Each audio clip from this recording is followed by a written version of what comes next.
Password জানেন শুধু পলক। ICT বিভাগের ফেসবুক ইউটিউব বন্ধ। প্রিয় দর্শক, অনুরোধ রইল ভিডিওটিতে একটি লাইক দিয়ে আমাদের ইউটিউব চ্যানেলটি সাবস্ক্রাইব করে দিবেন এবং ভিডিওটি সম্পর্কে আপনার মূল্যবান মতামত কমেন্টস করে জানাবেন।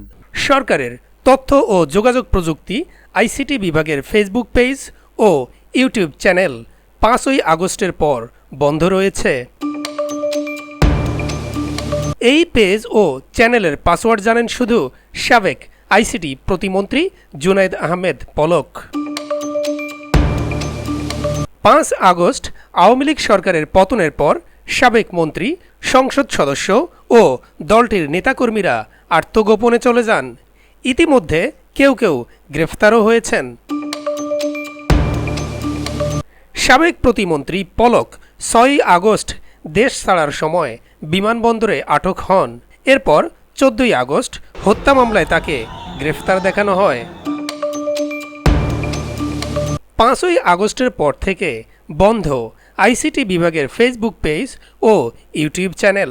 বিষয়টি নিয়ে জানতে চাইলে আইসিটি বিভাগের সচিব মোহাম্মদ শামসুল আরেফিন বলেন, এগুলো সাবেক প্রতিমন্ত্রী ব্যক্তিগতভাবে চালাতেন, তিনি পাসওয়ার্ড দিয়ে যাননি, তবে তারা পুনরুদ্ধারের চেষ্টা করছেন। আইসিটি বিভাগের ফেসবুক পেজ ও ইউটিউব চ্যানেল গত 10 বছরে ব্যাপক সক্রিয় ছিল। বিভাগ সংশ্লিষ্ট বিভিন্ন তথ্য ও কর্মসূচি সম্পর্কে নিয়মিত পোস্ট দেয়া হতো। পলক কোথায় গিয়েছেন, কোন সভা করছেন, কি বক্তব্য দিয়েছেন, এসব তথ্য, ছবি ও ভিডিও দেওয়া হতো নিয়মিতভাবে। কিন্তু সরকার পতনের পর ফেসবুক পেজ ও ইউটিউব চ্যানেল খুঁজে পাওয়া যাচ্ছে না। আইসিটি বিভাগের ওয়েবসাইটে তাদের অফিসিয়াল সামাজিক যোগাযোগ মাধ্যমের লিংক দেয়া আছে, কিন্তু সেখানে ক্লিক করলে কিছুই পাওয়া যাচ্ছে না।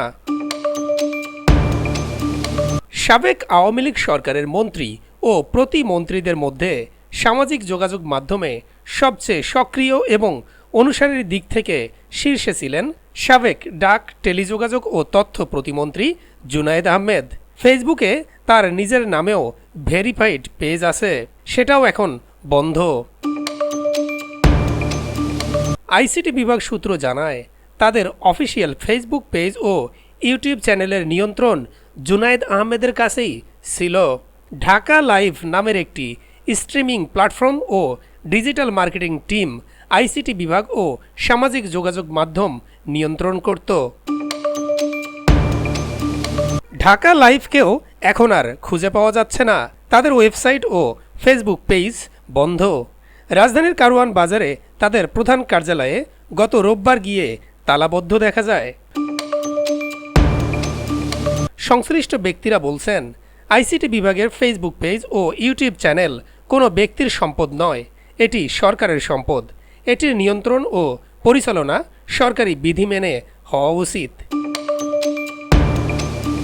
কোনো ব্যক্তির পরিবর্তনে পেজ ও চ্যানেল হাতছাড়া হবে, সেটি গ্রহণযোগ্য নয়। বিষয়টি নিয়ে আইসিটি বিভাগের দায়িত্বে থাকা অন্তর্বর্তী সরকারের উপদেষ্টা নাহিদ ইসলাম বলেন, আইসিটি বিভাগের সামাজিক যোগাযোগ মাধ্যমগুলোর নিয়ন্ত্রণ মন্ত্রণালয়ের কাছে ছিল না। সাবেক প্রতিমন্ত্রী ব্যক্তিগতভাবে সেগুলো পরিচালনা করতেন। তিনি চলে যাওয়ার সময় পেজগুলো বন্ধ করে দিয়েছিলেন। পুনরায় চালুর জন্য মন্ত্রণালয় থেকে উদ্যোগ নেওয়া হয়েছে।